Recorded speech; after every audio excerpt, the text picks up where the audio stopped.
서울이 37.9도를 찍으면서 나흘 연속 올여름 최고 기온을 경신했습니다. 올여름 서울은 아시아 다른 주요 도시들보다 더 덥습니다. 더위는 오늘 절정에 이를 것으로 예상됩니다. 장하영 기자입니다. 전날과 또 다른 더위. 서울 기온이 하루 사이 1도가 또 올라 올여름 최고 기온을 다시 갈아치웠습니다. 나흘 연속 경신입니다. 8월 들어 서울의 최고 기온을 색깔로 분석했습니다. 붉은 기운이 서울 동쪽과 남쪽부터 번지더니 점점 붉게 차올라 어제는 서울 전역을 새빨갛게 덮었습니다. 비공식 기록으로는 용산구 이촌동이 40도에 육박했습니다. 일본이나 타이완보다 덥다는 체감. 올해는 엄살이 아닌 사실입니다. 지금까지 올여름 우리나라 최고 기온은 지난 2일 경남 양산의 42.5도. 일본의 올해 최고 기온은 물론 역대 일본 최고 기온인 지난해 8월 5일 41.8도까지 추월했습니다.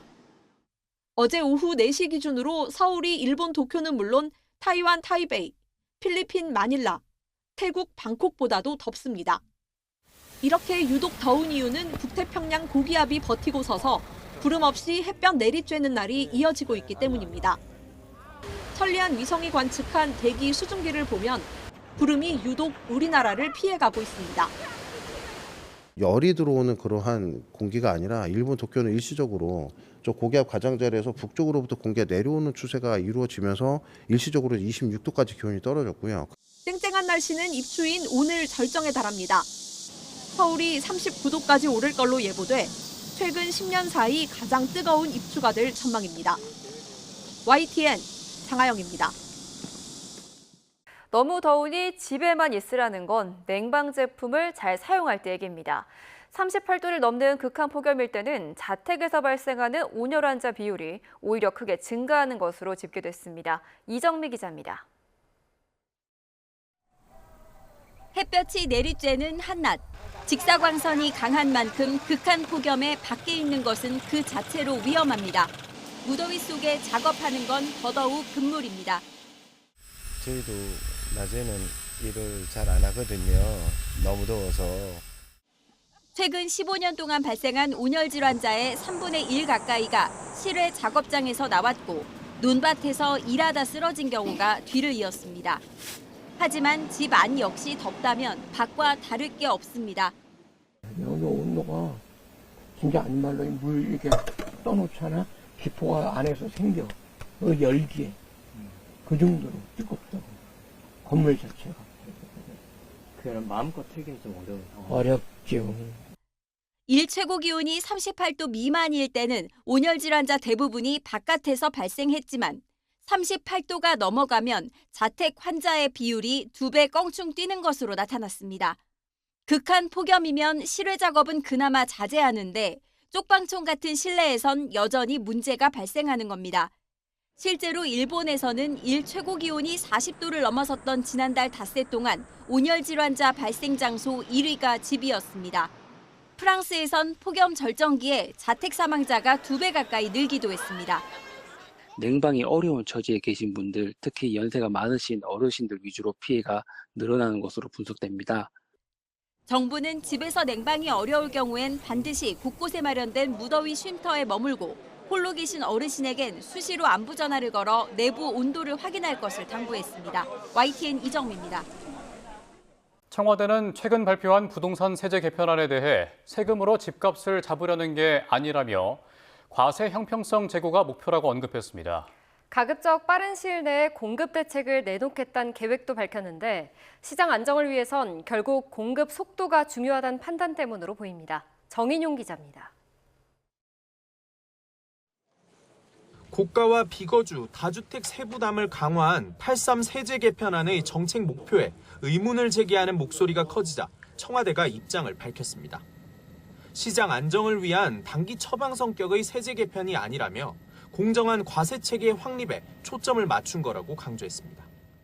대통령도 누차 밝히셨다시피 정부는 부동산 세제로 세금으로 집값을 잡겠다는 생각은 갖고 있지 않습니다. 과세 형평성을 제고하는 방향으로 청와대는 비거주 주택 보유자의 세금 부담을 키워 전 월세난이 가중될 거란 지적엔 세금보다 수요 공급 측면을 고려해야 한다고 선을 그었습니다.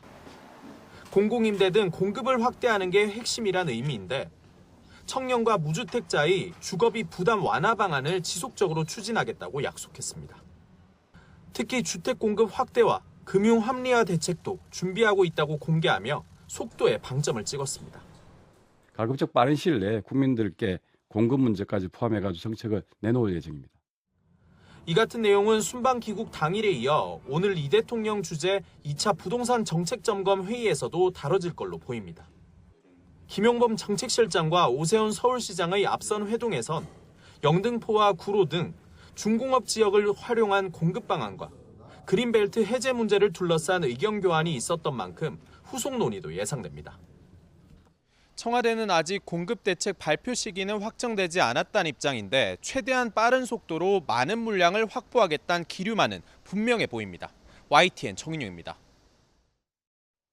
정치권에서는 이 형사소송법 개정안 조문을 읽어보지 않았다는 대통령 발언을 두고 설전이 벌어졌습니다.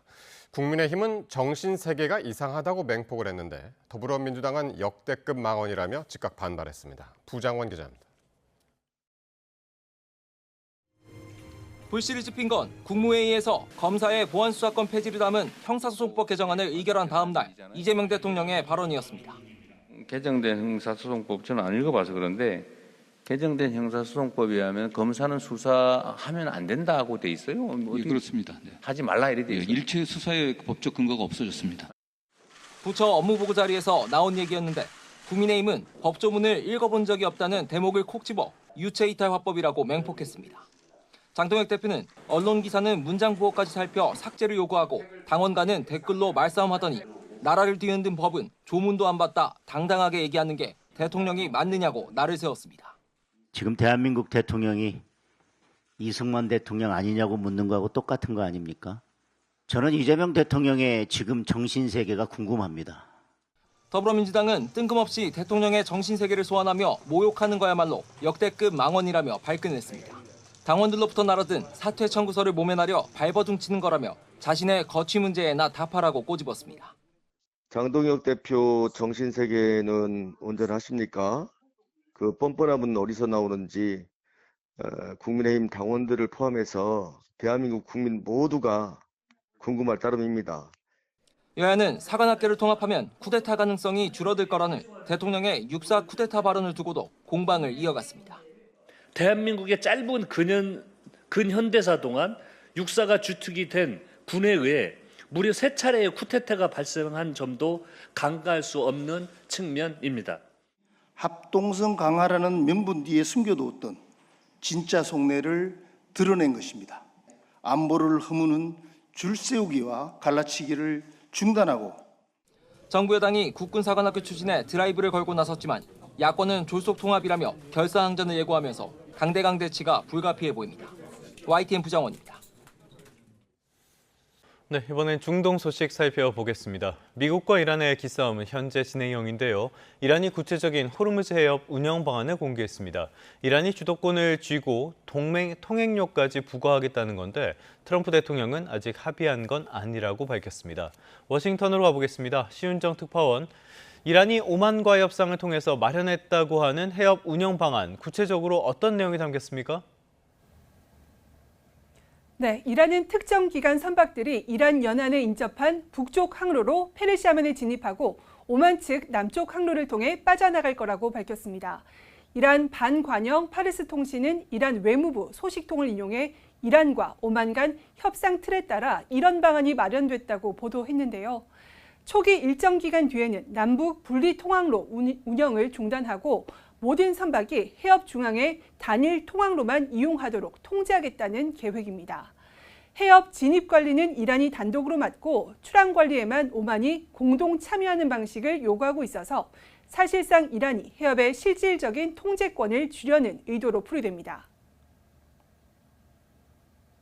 زیادی حاصل شده در گفتگوها با عمان و این پیشرفت‌ها در آستانه نهایی شدن هست.